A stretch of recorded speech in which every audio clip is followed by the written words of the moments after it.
Muy buenos días, Iglesia Bella. Vamos a comenzar con nuestra clase matutina. Espero ya tengan su hojita. Si no, pueden pasar con Jorgito para agarrar su hoja con ellos, con Jorgito y Berito. Depravación total, parte 3. Esta es nuestra tercera clase de depravación total. Ya tenemos un ratito viendo teología reformada pura. Hemos visto algo del decreto de Dios. De hecho, de ese es mi tema en la tarde. El decreto de Dios como atributo de su sabiduría y de su beneplácito. También hemos hablado de los cánones de Dort, un poquito de su historia, lo que sucedió en los 1600. Muy interesante lo que pasó en la controversia arminiana. Entonces, los cánones de Dort son un reflejo de la doctrina reformada que en última instancia creemos que viene y proviene de la Escritura. El TULIP es el acrónimo que resume los cánones de Dort. Y empezamos ya viendo la primera letra. TULIP, la primera letra es T, y en su sigla en inglés es Total Depravity. Depravación total, o como les decía en la primera clase de depravación, incapacidad total. Incapacidad total. Y hemos ya visto diferentes situaciones. Vamos a leer el primer párrafo, para recordar un poco de qué habla la depravación total. Dice así: esta es nuestra tercera clase de depravación total. Hemos visto hasta ahora que la doctrina de la depravación no niega bondad en el ser humano, sino que más bien afirma la realidad en la que nos encontramos, a saber, que el hombre no tiene la capacidad de hacer un bien salvador. Somos una raza exiliada de la presencia de Dios, con una condenación dada jurídicamente en Adán. El pecado original ha traído como consecuencia la corrupción de nuestra constitución humana, a saber, nuestra voluntad, intelecto y deseos. Ahora, por ser una raza destituida de la gloria de Dios, buscamos nuestra propia gloria, llenar nuestro ego, nuestros propios intereses, sin importar lo que tengamos que hacer para lograrlo. Nuestros deseos nos mueven y tratamos de hacer todo lo que podamos para cumplir nuestros deseos. Fue por ello por lo que en nuestra última lección vimos un panorama de cómo la maldad del ser humano se fue esparciendo rápidamente. En Caín vimos, después en Génesis 6, después en la Torre de Babel, Sodoma y Gomorra. Y el último ejemplo que dimos de la maldad en el ser humano fue la muerte de nuestro Señor Jesús. Esa es la máxima expresión de nuestra maldad. Eso fue impresionante. Yo les decía en la clase pasada, alguien dijo una vez que Dios venga y se nos aparezca para que creamos en Él. Y dijo, vino y lo matamos, porque vino a decir quiénes somos, a mostrar el Evangelio, pero el Evangelio es la buena noticia de la mala. Y no nos gusta que nos digan la mala, que estamos exiliados cuando creemos que somos buenos. Los cánones de Dort afirman que como hijos de Adán nacemos ya en una condición de muerte. Y si lo afirman los cánones de Dort, no lo creemos porque lo dicen los cánones de Dort. Lo creemos porque lo subtraen de la Escritura. Por eso lo creemos. No estamos religiosamente cegados a una tradición. Creemos que lo que la tradición reformada expresa viene precisamente de los escritos inspirados de Dios. Entonces, en nuestra lección de hoy, hermanos, ya cerramos con este tema de la depravación, leyendo algunos versos que nos da el apóstol Pablo. Como la mayoría de los reformados han dicho, estos versos que voy a leer son una radiografía del corazón humano. Cuando nosotros vamos al médico y tienen que revisar algunas cosas que no se pueden ver con el simple ojo, nos pasan por un escáner. Y ese escáner nos da un resultado de todo lo que hay dentro. Si son rayos X, se enfoca en los huesos primordialmente, ¿no? Y algunas otras cositas que se pueden ver. Si quieren ver algunos de los órganos de nuestro interior, nos pasan por el CT scan, le dicen, ¿no? Creo, y ese ya se ven órganos. Pasamos con el médico y el médico nos dice, después de haber hecho esta radiografía, vemos que tienes estos problemas. O si nos pasan para ver los órganos, nos dicen, tengo que decirte que tu hígado se ve con fibra, o sea, tienes probablemente problemas ahí, cuidado. O te dicen esa noticia dolorosa de, creo que es una piedra en el riñón. Ese es un testimonio poderoso, hermanos, del dolor de eso, que ustedes mujeres nunca sabrán lo que es eso. El dolor de la piedra en el riñón es más que cuando ustedes van a parto, nomás para que sepan. Incluso una gripa de nosotros puede llegar a compararse. Entonces, mis hermanos, estos versos, tradicionalmente los reformados han dicho, son una radiografía de nuestro corazón. Son un X-ray de nuestro corazón. Entonces, quiero que cuando los leamos ahorita, pensemos en eso. El apóstol Pablo, específicamente él, nos está dando un diagnóstico, un diagnóstico médico interno que Dios ha decretado en nosotros, y el apóstol lo explica, citando incluso algunas partes de Isaías. Con esto cerramos el tema de la depravación total, viendo estos versos que nos ayuden a entender ese diagnóstico que hay en nosotros. El primero es Romanos capítulo 3. Vamos ahí, por favor. Romanos capítulo 3, verso 9. Y aunque va a estar en la pantalla, siempre le animo a que mueva su Biblia y le despeje las hojas, les despegue las hojas nuevecitas que se ven nomás de que no le mueve nada hasta en la semana, hermano. Romanos 3, 9.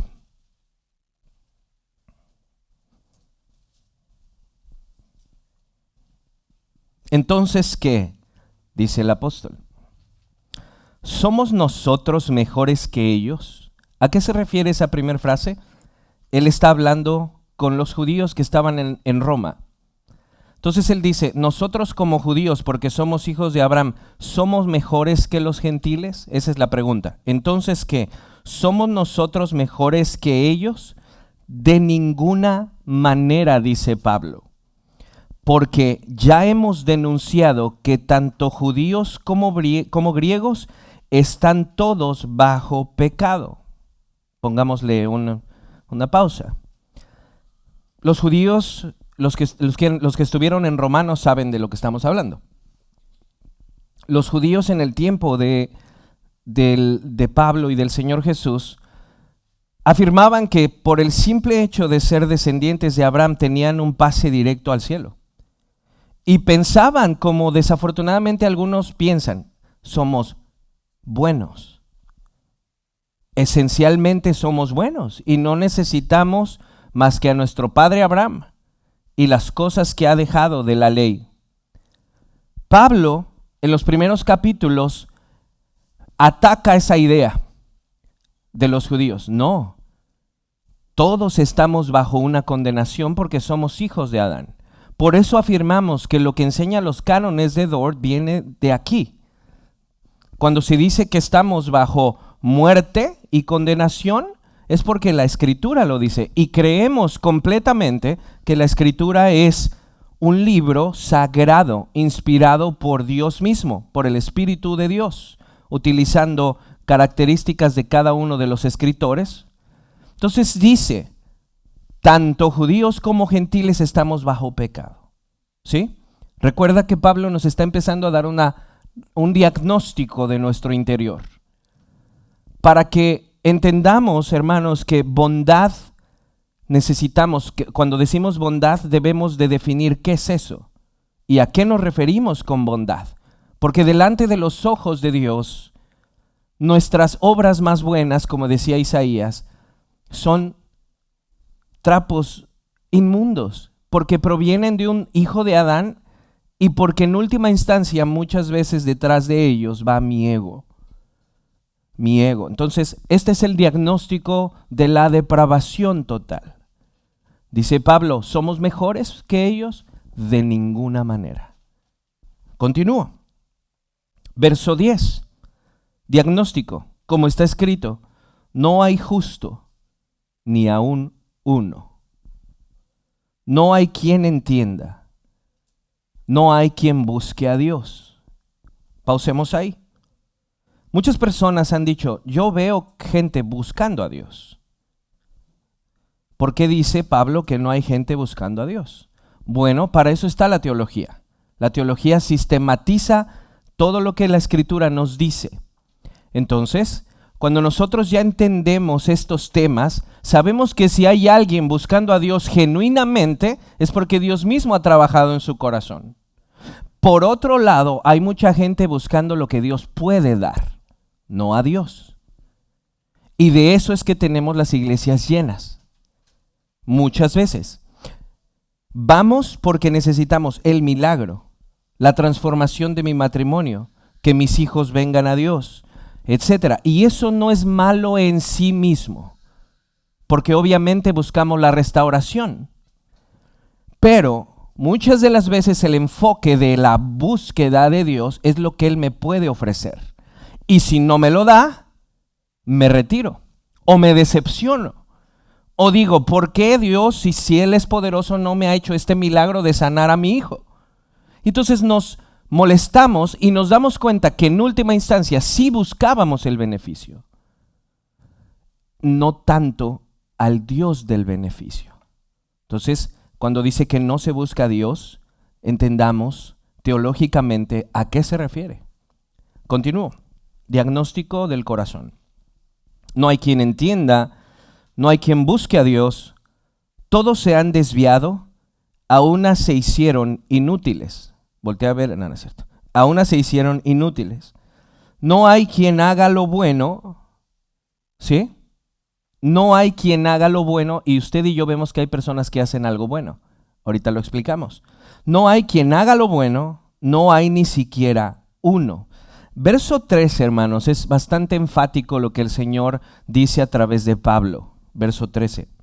Sepulcro abierto es su garganta. ¿Ustedes han pasado por algún lugar donde hay un animalito muerto ya de días y ese olor te pega hasta lo más profundo del ser? Esta es la idea. Cuando abrimos nuestra boca como seres humanos e hijos de Adán, es como si saliera eso, un olor a un muerto. Como raza humana, así somos en Adán. Dice una vez más, sepulcro abierto, tumba abierta, con el muerto ahí echado a perder. Es su garganta. Engañan de continuo con su lengua. Veneno de serpientes hay bajo sus labios. Llena está su boca de maldición y amargura. Sus pies son veloces para derramar sangre. Destrucción y miseria hay en sus caminos, y la senda de paz no han conocido.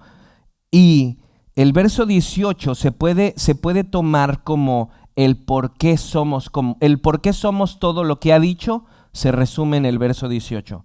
Porque no hay temor de Dios delante de sus ojos. ¿Sí me explico?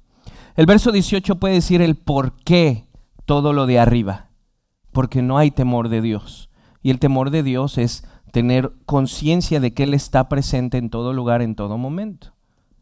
Entonces, yo creo que cuando una persona se siente buena en sí misma y tú vienes y le lees esto, algunos se molestan. O te pueden decir, es que esto no es así. Y fue lo que Jesús tuvo que hacer con algunos de los maestros y los fariseos. Decirles sepulcros blanqueados. Y eso, les digo, cuando vamos a un doctor y nos dan este tipo de diagnóstico, uno se saca de onda. Yo pensé que no estaba yo tan mal. Y tú, Pablo, me estás diciendo que no hay bueno ni uno. ¿Ni uno? ¿Sí?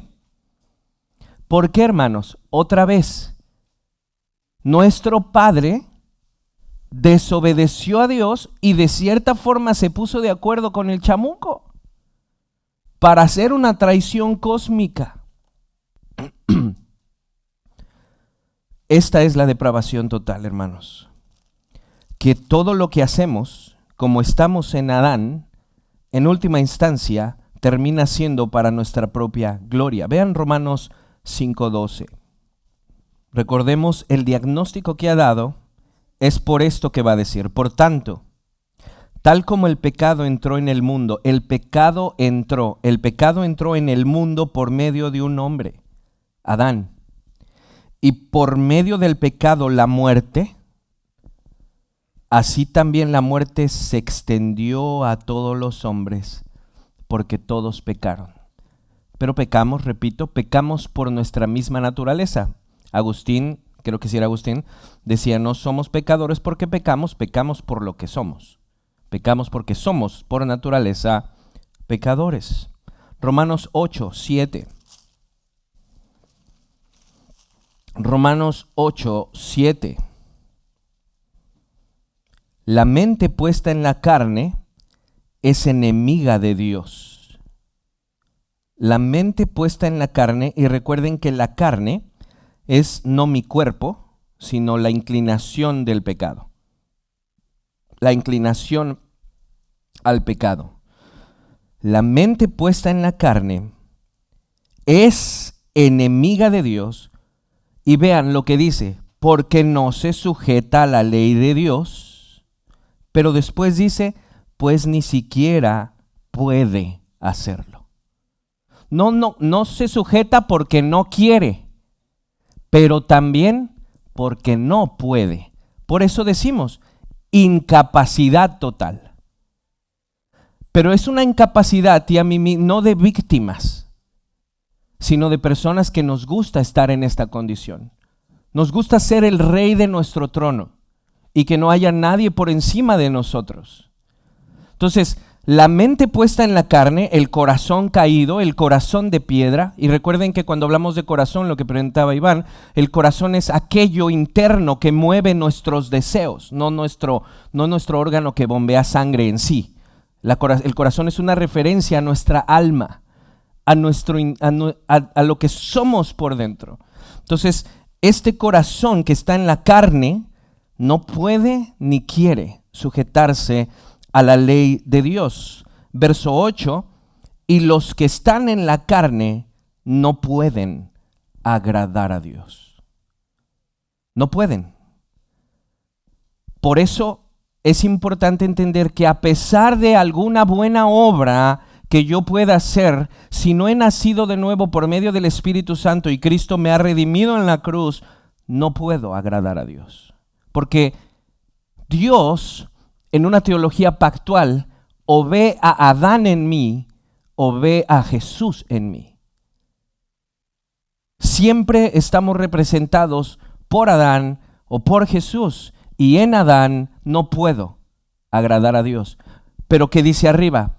Porque no quiero, no puedo. Ok, Efesios 2, 1 al 3. Este es el texto clásico para el tema de la muerte espiritual, hermanos. Y creo que de repente no le ponemos el énfasis debido. Efesios 2, 1 y 3 dice, y Él les dio vida a ustedes que estaban muertos. Aquí está el por qué una persona puede pasar de muerte a vida. Él. No yo tengo la capacidad de darme vida. Y Él les dio vida. La fuente de la vida es Él. Y aquí nos da el contraste de las dos ideas. Él nos da vida y es obvio que si nos da vida es porque estamos en muerte. Y vuelvo a repetir, esa muerte proviene desde nuestros padres. Es una condición actual. Por eso Se necesita urgentemente una buena noticia. Una buena noticia no sería, ahí te va el salvavidas, agárralo si puedes. Una buena noticia es saber que te vinieron a salvar. ¿Sí? Vamos otra vez ahí. Y Él les dio vida a ustedes que estaban muertos en nuestros delitos y pecados. Verso 2 vuelve a decir una vez más ese contraste entre vida antigua y vida nueva, en los cuales anduvieron en otro tiempo, según la corriente de este mundo, conforme al príncipe de la potestad del aire, el espíritu que ahora opera en los hijos de desobediencia. Hablábamos, creo, igual hace 8 días, que si Satanás sí nos influencia con ciertas cosas, pero en última instancia el pecador soy yo. Él influencia a través de las redes sociales, de lo que vemos, de lo que escuchamos, el mover del príncipe de la potestad del aire, pero el que entra en el pecado soy yo. Entonces, verso 3 de Efesios 2, entre ellos también todos nosotros en otro tiempo, y aquí está la naturaleza de nuestro corazón, nosotros en otro tiempo vivíamos en las pasiones.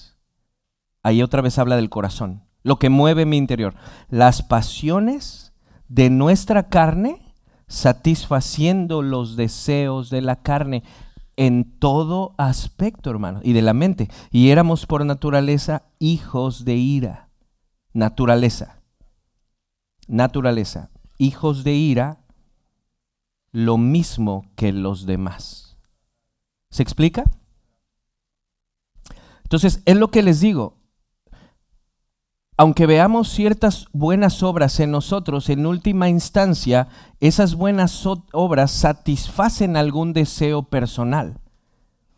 Algo que pueda traerme una cierta gloria, y no quiero decirlo tanto porque ahorita lo voy a leer, pero por favor, pongámosle la fuerza necesaria a este verso. Estaban muertos y Él les dio vida.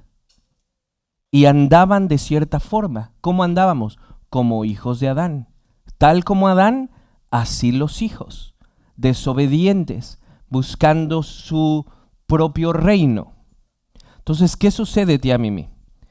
Cuando el Espíritu Santo obra en nuestro corazón, así como por naturaleza tengo el deseo y la pasión de ir en contra de Dios, cuando el Espíritu Santo viene a transformar mi corazón, ahora por naturaleza nueva, mis pasiones empiezan a ser redirigidas para la gloria de Dios. Primero creo en Dios. De hecho, el trabajo del Espíritu Santo es formar la imagen del Hijo y quitarnos de a poco la de Adán. Por esa razón, la fe no es algo que yo produzco. La fe es la consecuencia de mi transformación. Y de a poco, mis hermanos, empezamos a crecer en Dios, a amarlo, a creer en Él primeramente y lo que ha hecho en Cristo. Pero después el fruto de mi vida se va demostrando que hay en mi raíz. Primera de Corintios 2:14. Pero el hombre natural es como nacemos. Pero el hombre natural no acepta las cosas del Espíritu de Dios. Aquí hay una vez más una referencia a nuestra forma en la que nacemos. Un hombre natural no acepta las cosas del Espíritu de Dios porque para él son necedad. Reina Valera dice, tío, son locura, ¿no? O sea, ¿cómo tú me vas a decir, por favor, primero que un Dios existe? Y después que por un sacrificio yo ya soy perdonado, la gente a eso se le hace locura. Y dice Pablo, pero para nosotros es verdaderamente salvación. Pero no por nosotros mismos, sino porque se nos ha abierto los ojos a ver la gloria y el bello Salvador. Es la única diferencia. Lo vemos atractivo y lo vemos amoroso porque se nos ha abierto los ojos. Vuelvo a leer eso, pero el hombre natural no acepta las cosas del Espíritu de Dios porque para él son necedad y no las puede entender porque son cosas que se disciernen espiritualmente. Tiene que haber una transformación para poder entender y creer en Dios. Esta es nuestra condición. Estoy en su hojita. Exiliados de la presencia de Dios. Corrompidos hasta la médula. Usamos las capacidades que provienen de Dios en su contra. La consecuencia de la caída, esto es importante, teológicamente hablando, podrán ustedes escuchar a algunos maestros muy buenazos decir esto, así que lo pueden subrayar. La consecuencia de la caída se mide por su universalidad y profundidad. Universalidad y profundidad. Es a todos los hijos de Adán universalidad y es tan profunda que nos lleva a la muerte. Muerte espiritual, nacemos así. Muerte física, la consecuencia del pecado. Pero por último, mis hermanos, la muerte eterna. O sea, es tan grave y tan profundo el pecado en el que estamos y la situación del exilio que nos trae muerte espiritual, muerte física y muerte eterna. ¿Sí se dan cuenta de la gravedad? La gravedad. Es tan profunda la muerte, es tan profundo el pecado que nos trae muerte espiritual, así nacemos, muerte física y por último muerte eterna. Es la consecuencia del pecado de nuestros padres y los nuestros. Podemos decir que somos pecadores en Adán. Ok, este es otro punto importante. Ténganlo en mente. Somos pecadores en Adán porque somos sus hijos. Somos pecadores en nosotros mismos por nuestros pecados. Teológicamente se dice pecados actuales, los míos. Somos pecadores en tres situaciones. En Adán, en mí y por directamente rechazar el evangelio de Jesús. No hay para dónde decir que no.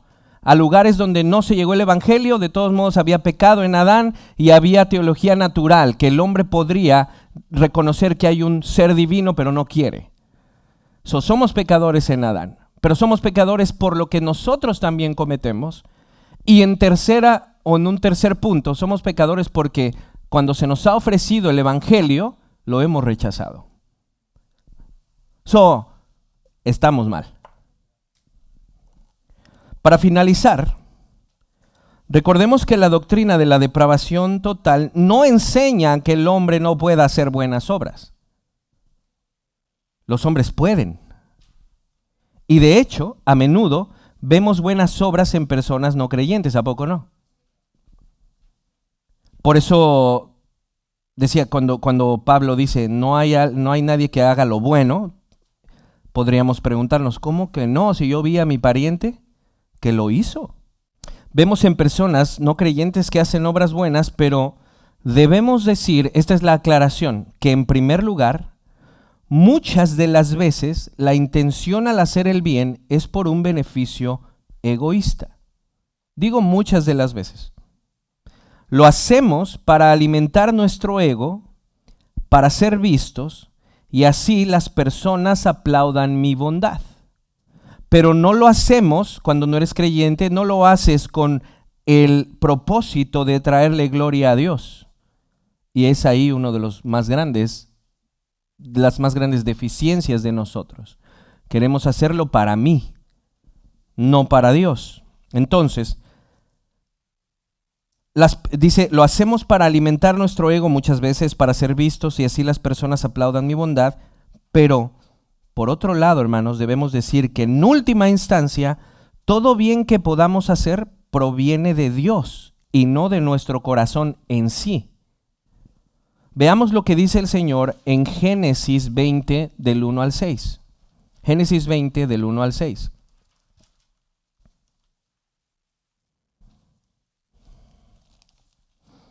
Abraham salió de donde estaba hacia la tierra del Negev y se estableció entre Cades y Shur. Entonces estuvo por un tiempo en Gerar. Abraham decía de Sara su mujer: es mi hermana. Lo que pasaba en ese tiempo, solo para que tengan la idea, es que si Sara, dice la Biblia que Sara era muy bonita, muy bella. Entonces, si Abraham salía con ella y alguno de los enemigos o de cualquier lugar, habría algún rey o alguna persona en un cierto cargo y quisiese tomar a Sara por lo bella que es, mandaría matar a Abraham. Entonces Abraham solucionó esta situación diciendo que era su hermana. Así él no corría peligro de morir, pero por otro lado dejaba a Sara media suelta. Vean, entonces él decía que es mi hermana. ¿Sí? Y así salvaba el pellejo, pero ¿qué pasa con Sara? Y ahí es donde entra Dios impresionantemente. La bondad no proviene de nuestro corazón así nomás porque yo soy re buena gente. Vean. Entonces Abimelech, rey de Gerar, envió y tomó a Sara. Pero Dios vino a Abimelech en un sueño de noche y le dijo: tú eres hombre muerto por razón de la mujer que has tomado, pues está casada. Verso 4, pero Abimelech no se había acercado a ella y dijo: Señor, ¿destruirás a una nación aunque sea inocente? ¿No me dijo él mismo, es mi hermana? Y ella también dijo, es mi hermano. En la integridad de mi corazón y con manos inocentes yo he hecho esto. Entonces Dios le dijo en el sueño, aquí va. Abimelech está diciendo, yo soy buena onda, yo no tengo culpa. Sí, yo no, yo soy inocente y yo ni la he tocado. Y vean lo que le dice Dios. Entonces Dios le dijo en el sueño, sí, yo sé que en la integridad de tu corazón has hecho esto, pero vean lo que sigue. Y además, yo te guardé de pecar contra mí. Yo te guardé de pecar contra mí, por eso no te dejé que la tocaras. Abimelech quería en él decir que la bondad provenía solo de él porque es buena gente. Pero Dios le dice en última instancia, yo he detenido lo que querías hacer. La fuente, la causa uno es Dios. Por eso, hermanos, cuando nosotros vemos cierta bondad alrededor en personas que no son creyentes, no podemos atribuir la bondad netamente del corazón, porque la Biblia dice que el corazón es de piedra. En última instancia, detrás de cada acto de bondad, aunque en el corazón egoísta del ser humano vaya ego, Dios está ayudando. Decía una ocasión, y digo Shakira porque es una de las más conocidas, ella tiene su fundación y ha hecho mucho bien a personas que la pasan mal. En última instancia, Dios utiliza un impío para traer la bondad a quien Él quiere, pero no es naturalmente de nosotros. Vayan a su hojita. En esta situación, Abimelech dice que por su buen corazón no ha tocado a Sara. Pero si no era su intención dormir con ella, ¿para qué la mandaría llamar en primera instancia? Pero bueno, la verdadera razón por la cual no la tocó proviene de Dios y no naturalmente del corazón de Abimelech. Es por ello lo que Dios le dice, yo te guardé de pecar contra mí. Entonces, cada que una persona hace un bien o se detiene de hacer el mal, no es por bondad propia, sino que Dios retiene su maldad. Y por otro lado, esto es importante también, aún tenemos la imagen de Dios. Y esta imagen nos lleva a la bondad, pero no por mérito propio, sino por participación de la imagen de Dios. A esto en la teología se le conoce como gracia común. Gracia común. La gracia común, esta es la definición, es el poder de Dios que restringe la maldad en cualquier ser humano aunque no sea creyente. El bien que el hombre hace al prójimo, ahí va otra vez. La gracia común es el poder de Dios que restringe la maldad y positivamente el bien que el hombre hace al prójimo aún sin ser creyente. ¿Me explico? La gracia común negativamente es que Dios restringe la maldad que hay en los corazones de la gente alrededor. Y positivamente es que Dios impulsa el corazón de personas no creyentes para traer beneficio a alguien más. A esto se le denomina gracia común, como lo que pasó con Abimelech. No es bondad propia, sino por participación de la imagen de Dios, y la gracia común que está en todo ser humano restringe lo malo que podríamos ser. El pastor Paul Washer dijo en una predicación que el ser humano es un Hitler en potencia y que solo la gracia común de Dios no nos deja ser tan malos como muchas veces quisiéramos. Y yo sé que ustedes saben de lo que estoy hablando. Todos tenemos esos momentos en donde quisieras ir más allá en todo tipo de aspecto y algo te retiene. Obviamente nosotros somos regenerados. El Espíritu Santo nos ha cambiado el corazón para que de nuestro corazón y voluntad querramos obedecer a Dios porque le amamos. Pero en cuestión de los no creyentes, es Dios el que restringe su maldad para que no fuesen tan malos como muchas veces quieren. Hay una, no me gusta hablar de películas, pero hay una película que habla de eso. Creo que hay 3 días, ¿no?, de que no hay ley y todo ser humano puede hacer lo que quiere. Un día al año en donde el ser humano puede dejar salir lo que hay en él, porque ese día la policía, nadie está para nadie. ¿Te imaginas lo que pasaría? Ahí nos daríamos cuenta de verdaderamente lo que hay. Un día sin ley.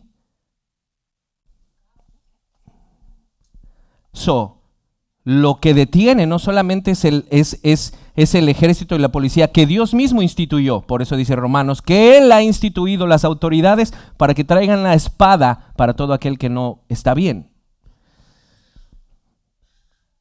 Entonces Dios no solamente pone las autoridades, sino que restringe la maldad de nuestro corazón, como lo hizo con Abimelech. Para que nosotros podamos escapar. No, esta última frase me gustó mucho cómo quedó. Cuando alguien se queja de la situación actual del mundo, ¿no han oído eso? ¿Cómo estamos? ¿Dónde está Dios? ¿Han oído eso? Tanta maldad, ¿dónde está Dios? Y dicen maldad, no maldad.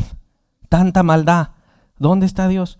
Vean esta última parte. Cuando alguien se queja de la situación actual del mundo, no se dan cuenta que podría ser muchísimo peor, pero gracias a Dios no es así. No le agradecemos porque no estamos tan mal.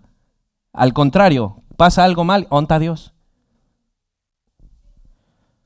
Para que nosotros podamos escapar de tan gran mal, es necesario que Dios transforme y regenere nuestro corazón y así cambiar su inclinación de desobediencia, rebeldía y exilio por un corazón de hijo.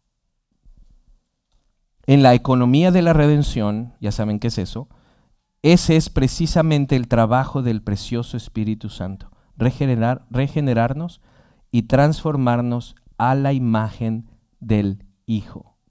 Para terminar, Juan 8, por favor. Juan 8:34. Jesús respondió: en verdad les digo que todo el que comete pecado, ¿qué? Es esclavo del pecado. Y el esclavo no queda en la casa para siempre, el Hijo sí permanece para siempre. Así que si el Hijo los hace libres, ustedes serán realmente libres. Último verso de su hojita. Si nuestro pecado no fuera tan grave, no hubiese sido necesario el sacrificio de una persona tan perfecta. ¿Sí? Si solamente estamos medio muertos, ¿para qué un sacrificio tan sublime? La depravación total hace necesario el sacrificio del Señor por la universalidad y la profundidad de nuestra situación. Esto es depravación total, hermanos. Depravación total entonces es, una vez más, número 1, estamos exiliados de la presencia de Dios. Número 2, como consecuencia, nuestros afectos, lo que nos constituye como seres humanos, han sido depravados. Nuestro intelecto, nuestra voluntad, nuestros deseos han sido corrompidos por el pecado y buscamos usarlos incluso en contra de Dios. La depravación total enseña que no hay ningún bien que podamos hacer que nos merite salvación. Y por último, la depravación total no enseña y no niega que el ser humano puede hacer algo bueno. Pero eso bueno ya lo vemos con el filtro de la gracia común.